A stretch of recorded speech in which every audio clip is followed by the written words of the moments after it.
Hello दोस्तों। आप आ गए मेरे यूट्यूब चैनल पे, that is bio journey with professor Sagar. आज हम लोग स्टार्ट करें और एक नया topic, that is genetic code. पिछले लेक्चर में हम लोगों ने डिस्कस किया था ट्रांसक्रिप्शन। ओके, अगर आपको रिवाइज करना है तो आई बटन पे क्लिक करो। तो अभी हम लोग स्टार्ट करेंगे जेनेटिक कोड ये टॉपिक के साथ, बिकॉज ये टॉपिक समझने के बाद ही आपको जो आगे का टॉपिक है दैट इज ट्रांसलेशन वो समझेगा।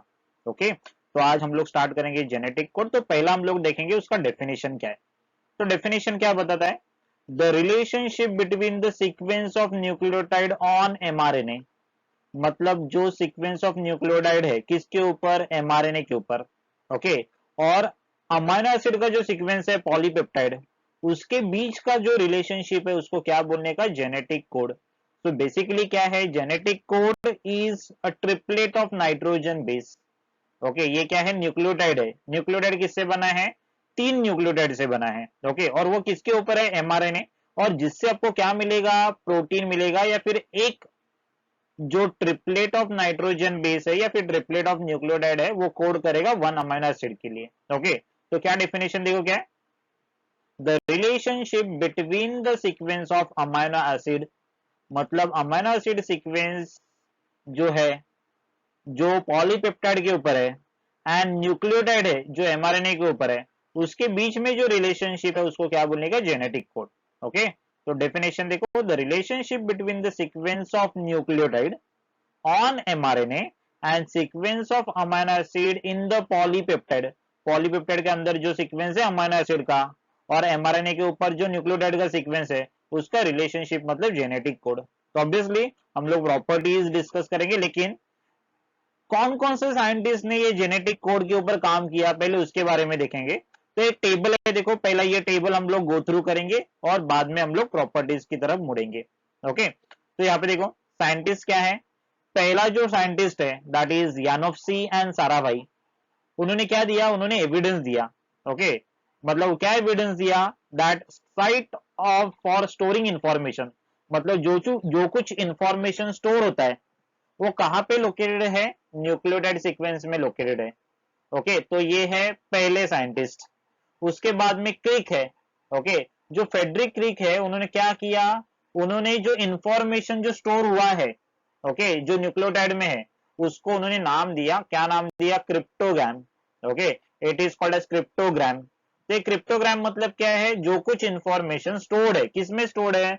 न्यूक्लियोटाइड। और ये किससे बना है? ट्रिपलेट ऑफ नाइट्रोजन बेस, मतलब तीन नाइट्रोजन बेस एक साथ आके ये क्या बनाएगा? क्रिप्टोग्राम, जिसके अंदर इंफॉर्मेशन स्टोर है। किसके लिए इंफॉर्मेशन स्टोर है?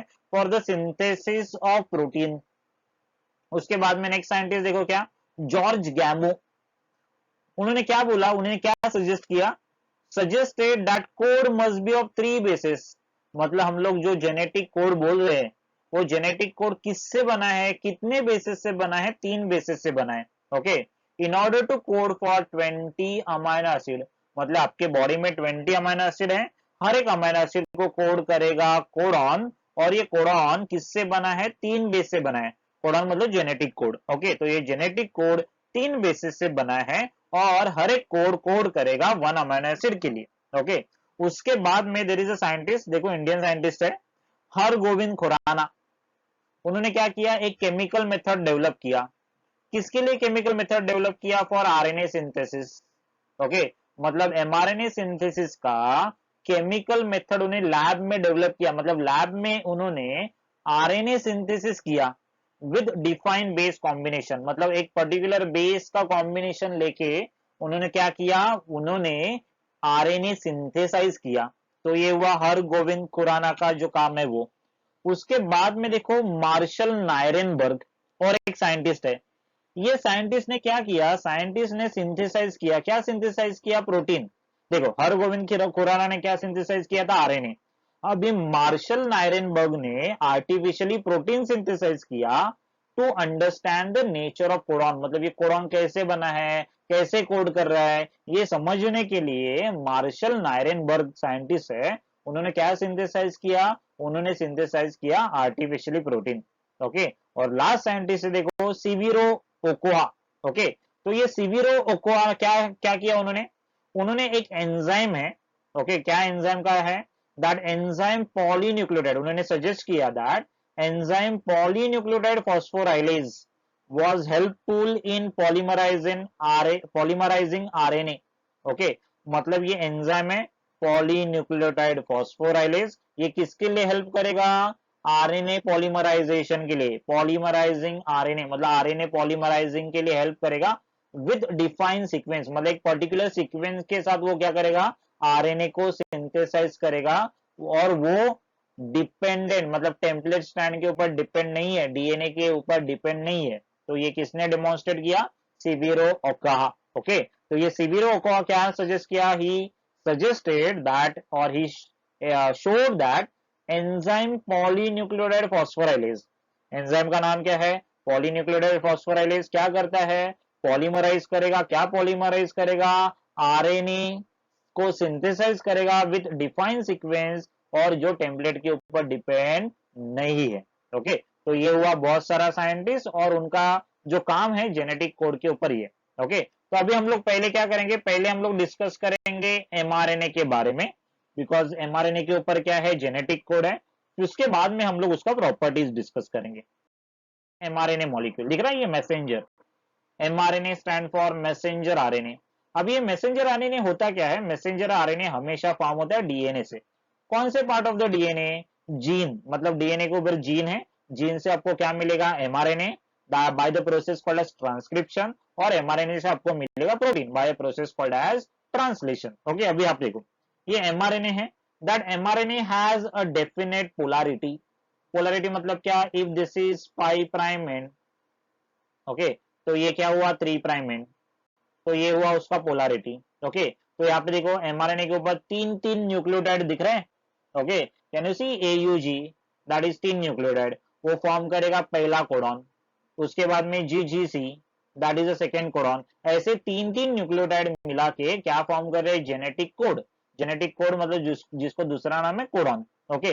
तो ये जो कोडॉन आपको दिख रहा है, दिख रहा है ये कोडॉन, तो ये जेनेटिक कोड है या फिर एमआरएनए, एमआरएनए तो फॉर्म होता है डीएनए से, बराबर कि नहीं, तो डीएनए के ऊपर भी तीन न्यूक्लियोटाइड रहेगा, बराबर कि नहीं, तो डीएनए के ऊपर भी जो 3 न्यूक्लियोटाइड है, डीएनए के ऊपर जो 3 न्यूक्लियोटाइड है उसका complementary mRNA, for example DNA के ऊपर है for example T A C, okay, तो उसका कॉम्प्लीमेंट्री क्या आएगा, कॉम्प्लीमेंट्री आएगा A, because T is going to pair with A, A is going to pair with U and C is going to pair with G.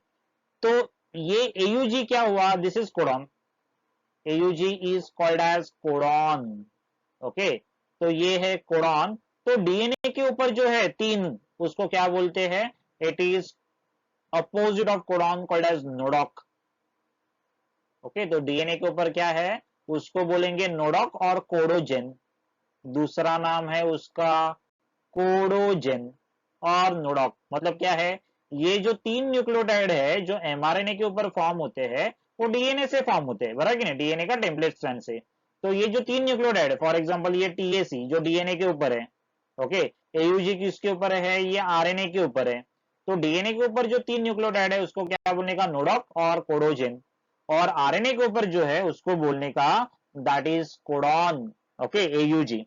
तो अभी यहाँ पे देखो there are 3 nucleotide, AUG, GGC, okay, ये दूसरा codon है, उसके बाद में आपको दिख रहा है तीसरा कोडॉन UCC, उसके बाद में चौथा कोडॉन है AUC, उसके बाद में पांचवा कोडॉन है, बराबर, हर एक कोडॉन क्या करेगा, एक अमाइनो एसिड के लिए कोड करेगा, ओके। तो यहाँ पे देखो टोटल अपने पास कितने कोडॉन है, टोटल अपने पास है 64 कोडॉन, ओके, टोटल अपने पास क्या है 64 कोडॉन है, तो ऑब्वियसली अपने पास अमाइनो एसिड तो 20 है, ओके। तो 20 amino acids will be coded by 64 amino acid. तो यहाँ पे देखो, तो ये है कोडॉन टेबल, इसको बोलते हैं कोडॉन टेबल। तो ये कोडॉन टेबल में देखो ये पहला लेटर है UCAG, उसके बाद में ये सेकेंड लेटर है UCAG, उसके बाद में थर्ड लेटर है, थर्ड लेटर में देखो क्या है, फिर से चार चार है, देखो UCAG, UCAG दिख रहा है कि नहीं, उसके बाद में फिर से क्या है UCAG, तो ये रीड कैसे करते हैं, देखो ये आया मेरा पहला लेटर यू, ओके, ये आया मेरा दूसरा लेटर यू, तो मेरा तीसरा लेटर क्या रहेगा, यू। तो यहाँ पे देखो U U U, are you getting, मेरा पहला लेटर यू है, दूसरा लेटर यू है, ये तीसरा लेटर अगर सी है तो क्या है, यू यू सी, ओके। फिर इसे देखो यहाँ पे यू है, यहाँ पे यू है, अगर चौथा लेटर ए है तो यहाँ पे you U U A, okay. अगर चौथा लेटर यहाँ पे देखो जी है तो यहाँ पे यू यू जी। तो ऐसे हम लोग ये कोडॉन टेबल को रीड करते हैं। तो ये है कोडॉन टेबल, तो जिसके अंदर आपको 64 कोडॉन दिखेंगे, ओके। तो एमआरएनए का स्ट्रक्चर देखो, mRNA is linear molecule, it has got 5 prime and 3 prime and. MRNA के ऊपर ट्रिपलेट ऑफ नाइट्रोजन बेस है, उसको बोलते हैं कोडॉन। हमेशा याद रखो जो पहला कोडॉन है ये एयूजी, एयूजी को बोलते हैं स्टार्ट कोडॉन, और जो लास्ट कोडॉन है वो क्या करेगा, स्टॉप करेगा। क्या स्टॉप करेगा, ट्रांसलेशन। ट्रांसलेशन मतलब प्रोटीन सिंथेसिस स्टॉप करेगा, ठीक है। तो ये एमआरएनए का स्ट्रक्चर आप याद रखो, ओके। उसके बाद में हम लोग डिस्कस करेंगे प्रॉपर्टीज ऑफ जेनेटिक कोड। तो देखो genetic code, genetic code is triplet and commaless. अगर मैं एयूजी लिखेगा, AUG code for methionine for example, तो मैं एयूजी ऐसे लिखेगा, ऐसे में नहीं लिखेगा A comma U comma G. तो अगर मैं ऐसे लिख रहा हूं तो ये रॉन्ग मेथड है। करेक्ट मेथड क्या है, you have to write down one after the other without comma, जिसके अंदर कॉमा नहीं होना चाहिए, ओके। तो ए यू जी, तो जेनेटिक कोड कैसा है, ट्रिपलेट है, कॉमा लेस है, मतलब उसके अंदर कॉमा नहीं है, ओके। और उसके बाद में देखो इट इज नॉन एम्बिग्यूअस।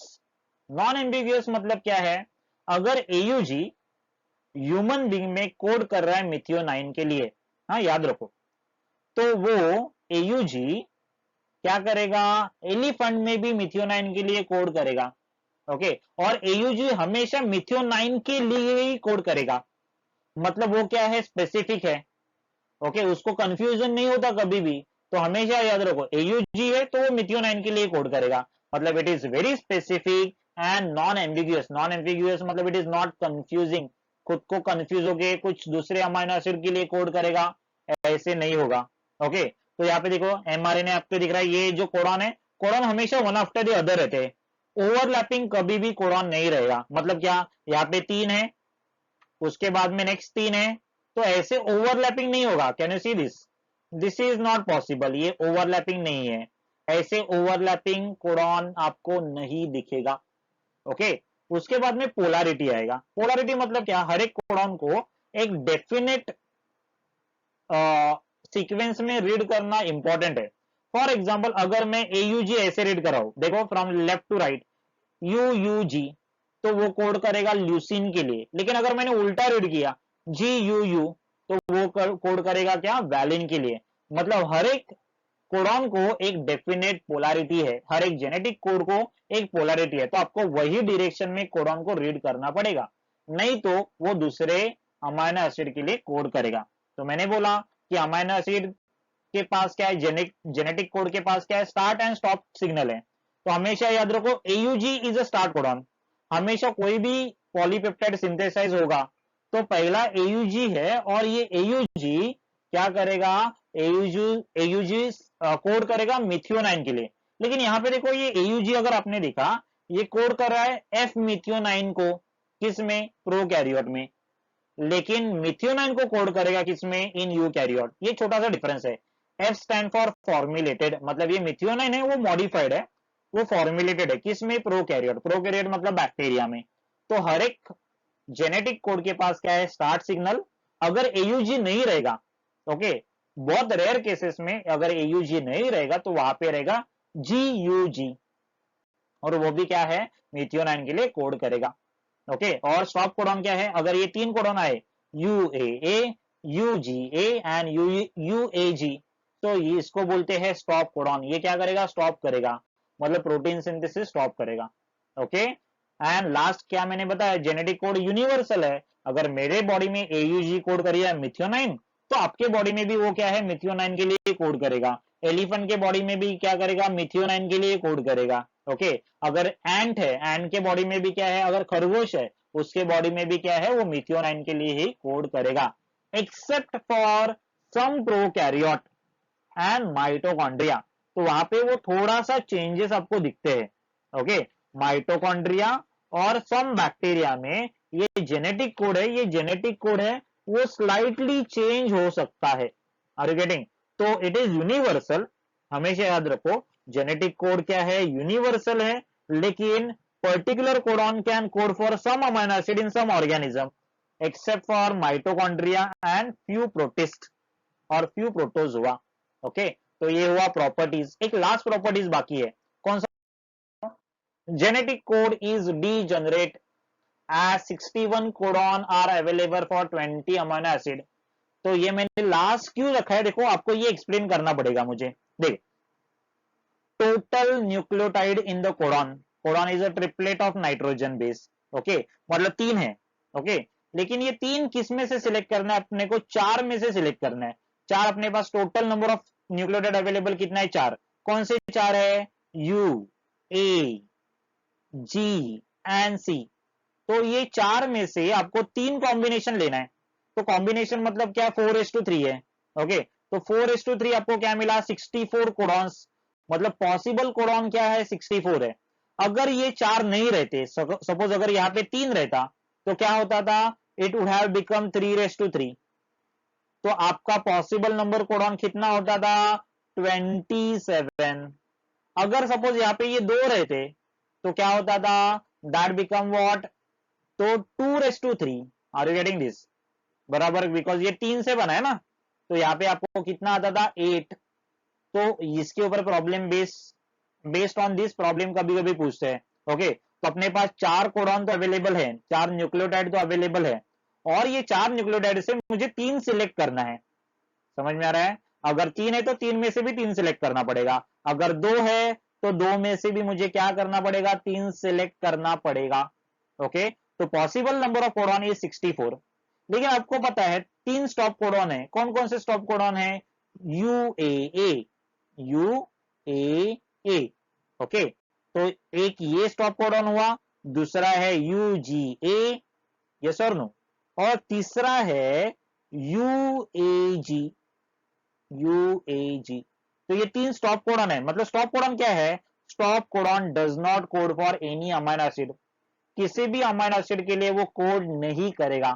तो 64 में से अगर 3 अमीनो एसिड चले, 3 कोडॉन अगर चले गए, तो एक्चुअल नंबर कितना बचता है? 61 है। तो 64, लेकिन उसमें से 3 मुझे माइनस करना पड़ा। क्यों माइनस करना पड़ा?